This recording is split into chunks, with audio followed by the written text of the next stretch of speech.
For Throwback Thursday.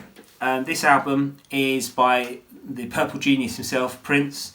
This is actually the original videotape of Purplerain. As you can see, it's pretty battered. I used to play this a lot as a kid. So, Purplerain. I have mentioned about other Prince albums. I've mentioned Sign of the Times at number 7. I've mentioned about Dirty Mind, and I can't remember the other album I mentioned. I think there was about another one before this. But it mainly was Dirty Mind and Sign of the Times. Oh, and 1999, I mentioned in the 30s. Purplerain, I've done as number 42. Now, people would be thinking, well, Purplerain is probably Prince's best album. Yes, commercially it is. 6th studio album, released in 1984. Incredibly influential because of the movie what came out with it. People thought Purplerain was musically more dense than Prince's previous albums. It was emphasising the full band performance. Very multi-layered. Much of the album has a grandiose, synthesised and psychedelic sheen to the production compared to his other stuff.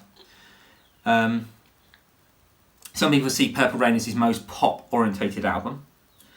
The music video for the lead single was When Doves Cry, which they thought was too sexually explicit for TV.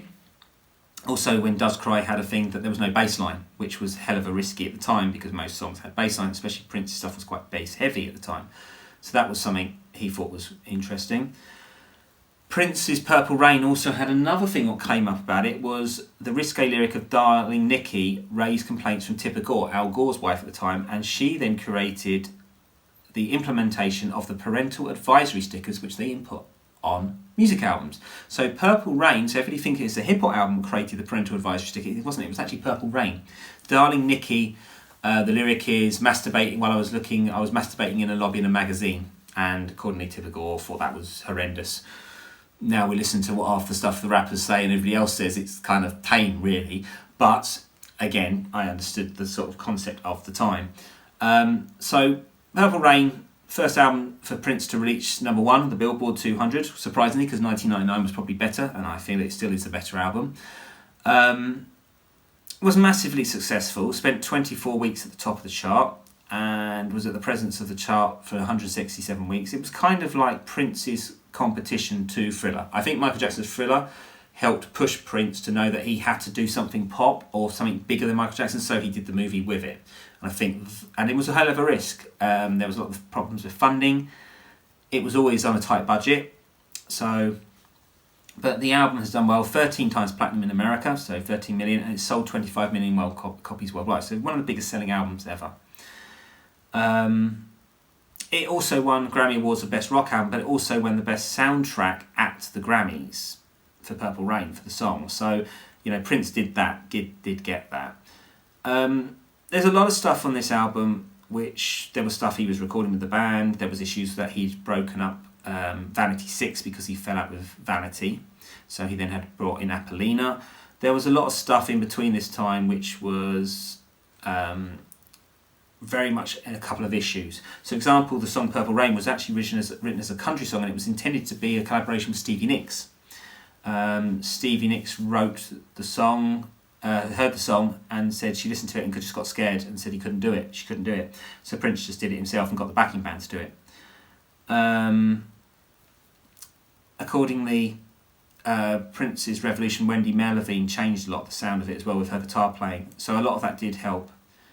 But like I said, there was a lot of stuff with Prince. He was writing stuff for Apollina 6 or Vanity 6, and then that became on Purplerain. When Doves Cry was actually something Prince did on his own because he didn't think the band could do it. But that's how he worked that idea. So the idea of Prince, like Prince's other albums, nearly all the tracks on Purplerain were written by him. But his sound was fuller. A lot of it was done what we call warehouse recordings. This was the warehouse sound he had in Minneapolis, and I've been there in Minneapolis and seen all that. So that's interesting. Very creative time. There was a lot of stuff, influential input from the band's members towards what Prince was doing, and that I think is where he was probably most open to listen, and probably that's why that album is probably his peak. Sign of the Times is where he obviously scrapped that with the band, and they had that was the new band coming together, so it was more, he took it back to basics, which is why I prefer Sign of the Times more, because it's more stripped down. It sounds more like it's made in the studio on his own, so it's a lot more intuitive and a lot more cellular. But Purple Rain as an album is excellent. The reason I didn't vote it as high was just for a couple of reasons. It, to me, has a couple of songs which I wasn't a fan of. So, in fact, the original configuration of the album didn't have When Doves Cry. When Doves Cry was actually a later addition. And so there was a few things. So, Let's Go Crazy, great track. Beautiful Ones, which is this ballad, kind of bit eclectic. Computer Blue, not a fan of. And Darling Nikki is a good idea, but it's not a song I'd listen to if I had a choice. In fact, the only thing I really like of it is the ending bit where he's kind of got the choir where he's using the vocal harmony, which I think is about the best part of the song. The rest of it's kind of a bit throwaway for my liking. When Doves Cry, great track. Probably I think the unique track on it, very minimal, kind of very different from what Prince ever did otherwise. I Would Die For You, which is a very small song but quite simple, but the idea of who he was as this kind of gender neutral idea. Baby I'm a Star, which again was just trying to show his cementation of why he was who he was. Purple Rain, though it's a big song for him, is not my favourite song at all. I find it's a bit of a ploddy song for me. Song goes on way too long. Again, this is another issue which Stevie Wonder has. Sometimes they just cannot rein in a song. Let's Go Crazy is another example where that goes on for like 7 minutes. Again, could have been reined in. Computer Blue, the same, could be reined in.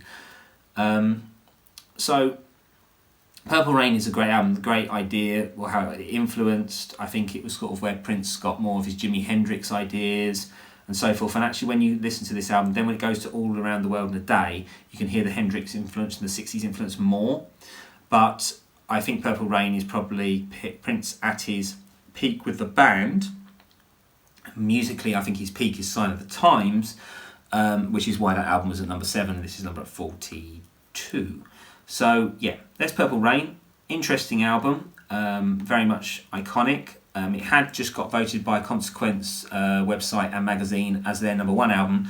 I think that was a bit high for it because I think there is other work. Prince I think was more influential, like 1999 was I think more influential, and so was Sign of the Times in my opinion. So yeah, great album, but yeah. So this is Prince, what I just mentioned, and this is where I think there was a lot of stuff where like Take Me With You was originally not written for Prince, it was written for Apollina 6. So there's things like that. And again, a lot of it was clipped. So Let's Go Crazy was clipped down in the end of the album. It's released as a 4-minute song, not a 7-minute song. So again, these sort of, I think again, he learned how to clip down. I think he was restricted a bit more.